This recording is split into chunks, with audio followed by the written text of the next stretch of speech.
What you're looking at is potentially the most expensive home in the world, located just off the Black Sea and surrounded by some of the most intense security forces in the world, or otherwise known as Vladimir Putin's secret palace. This compound, located in southern Russia, is more formally known as Residence at Cape Idokopas and sits on a staggering 168 acres of land completely hidden from the public. In 2022, the estate was valued at $956 million, but recent valuations in 2024 are estimating the estate to be closer to $1.4 billion. While the main palace is certainly impressive, what surrounds the property and even what lies underneath the palace is what makes this property truly one of a kind. Driving into the complex from the highway, you'll first get stopped at this security checkpoint, ensuring that you have access to the property. From there, you'll travel up a windy road until you get to the top of a ridge before coming across the main security checkpoint. Here, there will likely be armed guards who will have had time to see who is approaching because of how windy the roads are. Near this main security checkpoint are several dormitories, which are intended to house the many staff and security guards, likely in the hundreds. There also is a communication center with a large telephone pole sticking out into the sky. If you're granted access to this compound and continue heading down the hill, you'll pass by 2 helicopter landing pads, as well as a grass field that's converted into a skating rink in the winter. Other buildings along this road include an outdoor amphitheater, a greenhouse, a church, and many other security facilities. At the end of the ridge, though, is the main palace that Putin and most of his trusted oligarchs will stay in. This palace has just about every room you could ever think of, including a large indoor swimming pool, a massive theater, a hookah lounge, a cinema, a casino, wine cellars, a reading room, and just about anything Putin could ever want. Diagrams show that this palace has 11 massive bedrooms above ground, but what lies below the palace is potentially even more impressive. There's a massive secret bunker system below that stretches over 100 feet underground. The size of the underground bunker is arguably just as big as what we see above ground. The walls of the elevator leading down to the bunker are made out of concrete, measuring 38 centimeters thick.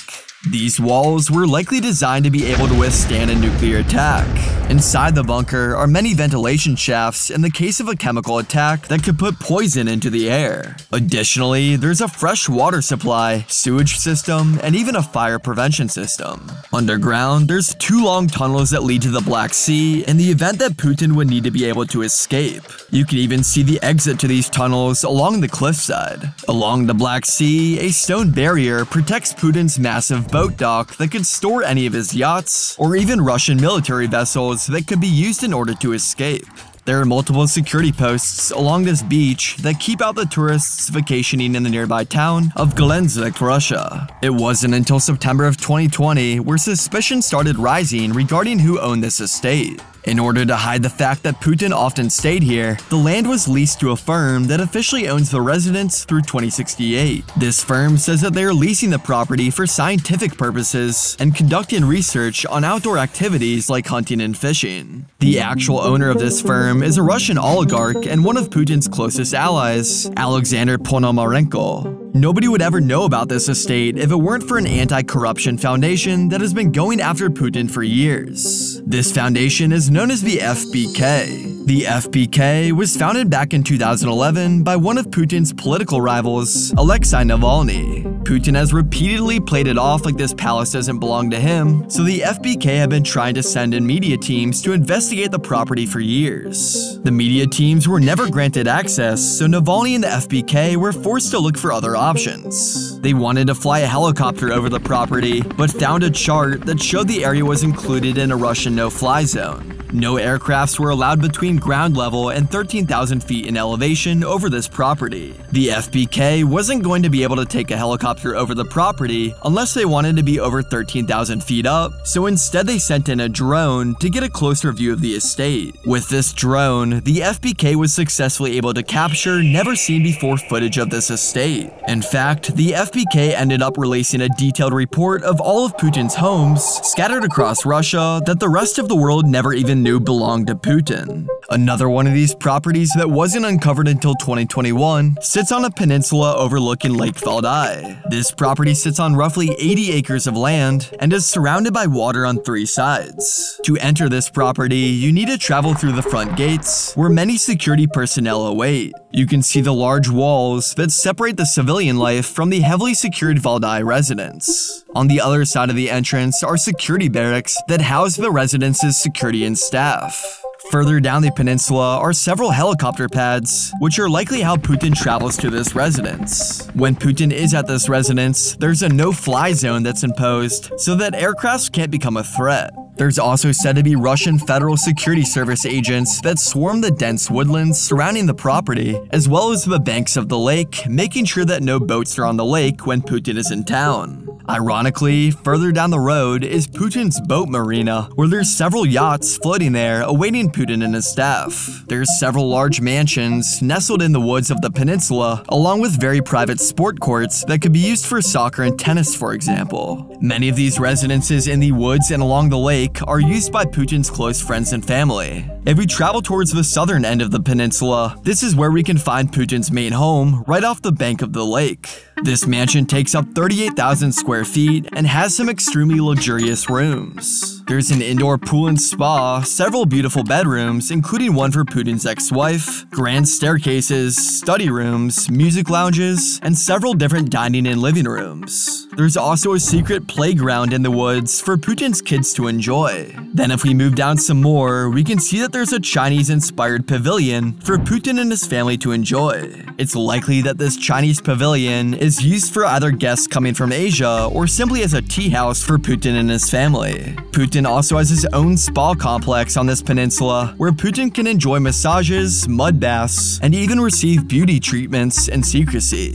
Putin is also said to host VIP concerts for himself here, where this photograph shows party lights radiating off the trees on the peninsula. This residence has been in the news lately for obtaining new air defense systems as Ukraine has been upping their missile and drone attacks against Russia. Putin spends a large portion of his summer at this residence, and up until recently, the Valdai residence didn't have all the necessary equipment to defend itself against air attacks. New satellite imagery shows brand new missile defense systems placed near Putin's Valdai residence. These Panzer S-1 systems are meant to defend against short-range cruise missiles and drones, suggesting that they were put in place to defend against Ukraine counterattacks. Another place where Russia has increased their missile defense capabilities is in Sochi, Russia. Putin has a residence here, which is named Bolsharav-Ruchi, or more commonly known as Putin's dacha. The term dacha is Russian for a cottage or a home used for vacations. This residence is nestled high up on the ridges overlooking the Black Sea, similar to the residence known as Putin's Palace that we examined in the beginning of this video. Alexei Navalny and his FBK group has said that this home mainly serves as Putin's ski residence, given its close proximity to the mountain range known as the Caucasus. The Caucasus are what divides Russia from its neighbor Georgia. This Sochi residence spans roughly 50 acres up in the hills and is equipped with VIP cabins for Putin's family and friends. Russia has recently been installing new missile defense systems near this property, mainly located on the coast of the Black Sea.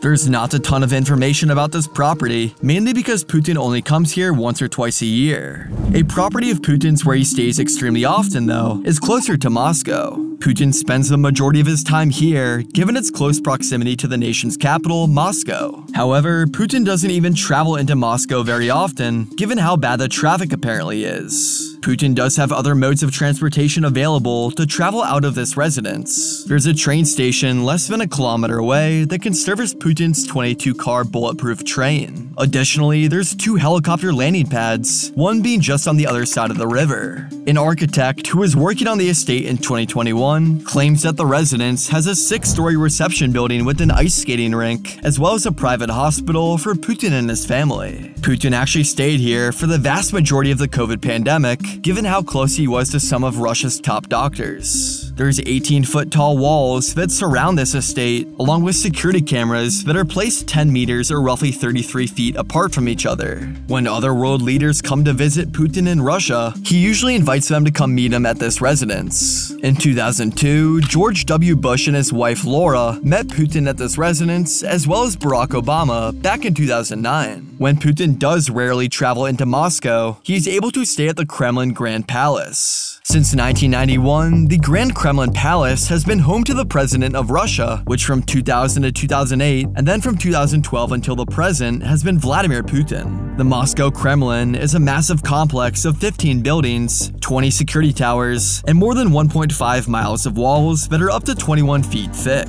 The whole property sits on 68 acres of land. The actual presidential palace within the Kremlin is guarded by a special and elite military unit called the Presidential Regiment. The palace forms a rectangle with an inner open area serving as a courtyard. This building here is known as the Armory. There's many ancient Russian weapons, armor, and jewelry that are stored in this building. It's believed that the value of the assets here combined totals over $1 billion US. This next building is known as the Terem Palace and is where Putin's family stays. The basement contains cells and storerooms, and then on the first floor there's workshops for garment creation, and then on the second and third floor is where you'll find the royal family's personal rooms. Despite this palace looking incredible inside, as mentioned before, Putin doesn't feel the need to come into the city of Moscow to govern the country. Putin makes most of his decisions from the comfort of his own homes scattered across Russia, and even from his homes in other countries. Off the coast of the Mediterranean Sea in Marbella, Spain, Vladimir Putin has his Marbella residence. This massive estate sits up on a large hill that is 400 meters above sea level and only 10 kilometers away from the beach. When driving up to the residence, there's an underground garage you can enter that is able to store up to 22 different cars. Putin bought this property back in 2012 for 35 million euros or roughly $38 million US.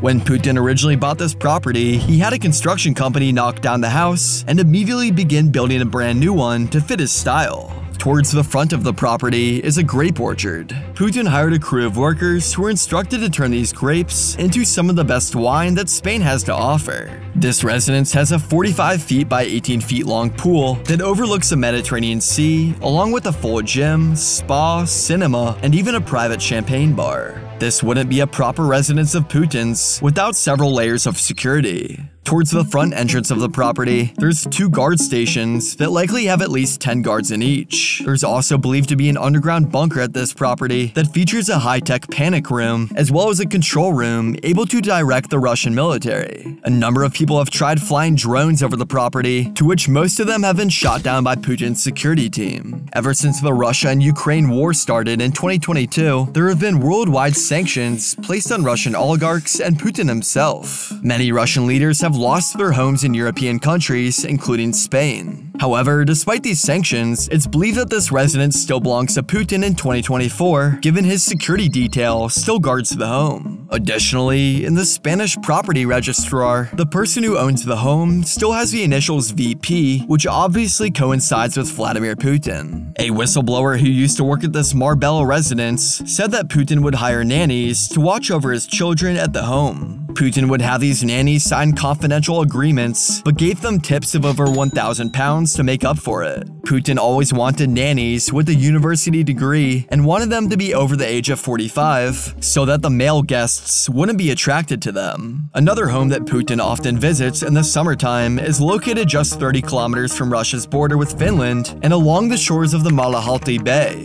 This is one of Putin's most secretive homes and is known as the Karalia residence. This residence is said to feature one main awkwardly designed home, along with its own helipad, a long pier for Putin's yachts, and a farm with stables designed for beef production. In January of 2024, journalists were able to bypass the residence's extremely tight security and capture never-seen-before drone footage of what this property looks like. Local residents say that Putin visits this residence at least once a year. While this property is still mostly unknown to the public, it's believed that there's an air defense system hidden under this green structure, which is meant to blend in with its surroundings. It's also believed that this structure has an underground entrance to the main home on the property. There's also a circular gazebo on the property that has great views of a 13-foot waterfall. There's a hotel just a few kilometers away that's allegedly owned by Yuri Kovalchuk, a very close friend of Putin and the man who is believed to be Putin's personal banker.